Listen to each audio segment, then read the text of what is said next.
வணக்கம் மக்களே, welcome to தியாஸ் kitchen. இன்றைக்கி நம்ம தியாஸ் கிச்சனில் ஆந்திராவோட ஸ்பெஷலான எறா கார தோசை ஆர் கடப்பா கார தோசை எப்படி செய்யுதுன்னு பார்க்கலாம். வாங்க வீடியோக்குள்ளே போகலாம்.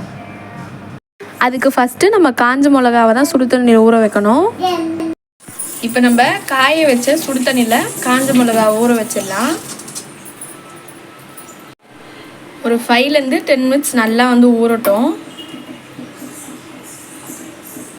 இப்போ ஒரு சின்ன மிக்சியில் ஒரு 7-8 பூண்டு போட்டுக்கலாம். இப்போ இதில் உடச்ச கடலை ஆட் பண்ணிக்கலாம்.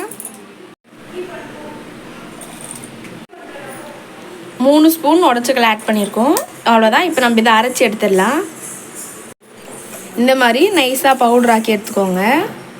ஸ்மெல்லே சூப்பராக இருக்குது இதை அரைச்சதுக்கப்புறம்.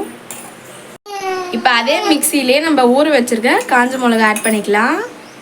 மீடியம் சைஸ் வெங்காயத்தை இந்த மாதிரி ரஃப்பாக கட் பண்ணி எடுத்துக்கோங்க. அதையும் இதில் ஆட் பண்ணிடலாம். இந்த பேஸ்ட்டுக்கு ஏற்ற மாதிரி கொஞ்சமாக தேவையான அளவுக்கு உப்பு, இதிலே 1/4 டீஸ்பூன் ஜீரகம் ஆட் பண்ணிக்கலாம். அவ்வளோதான். இப்போ இதை நல்லா ஃபைன் பேஸ்ட்டாக அரைச்சி கொண்டு வாங்க. இங்கே பாருங்கள், இந்த மாதிரி ஃபைன் பேஸ்ட்டாக அரைச்சி எடுத்துக்கோங்க. இந்த தோசைக்கு தேவையான 2 விஷயமும் ரெடி ஆகிடுச்சு. இப்போ நம்ம தோசை ரெடி பண்ண வேண்டியதான். போய் தோசை ஊற்றலாம். எப்பவுமே ஊற்றுற மாதிரி தோசை ஊற்றிக்கலாம். நல்லா மெலிசாக ஊற்றிக்கோங்க. இப்போ இது வெளி சைடும் உள் சைடும் கொஞ்சமாக நெய் ஆட் பண்ணிக்கோங்க. பாருங்க, இந்த நெய் நல்லா உருக்கிட்டு அந்த ஸ்மெல் சூப்பராக இருக்குது. இப்போ இதை இன்னொரு சைடு திருப்பி நல்லா வேக வச்சுக்கலாம். இப்போது இந்த பக்கம் டர்ன் பண்ணிவிட்டு நம்ம அந்த பேஸ்ட் ஆட் பண்ணலாம்.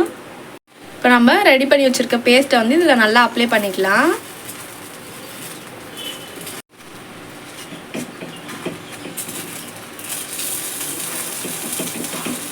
நம்ம ரெடி பண்ணி வச்சுருக்க பொடியை ஆட் பண்ணிக்கலாம்.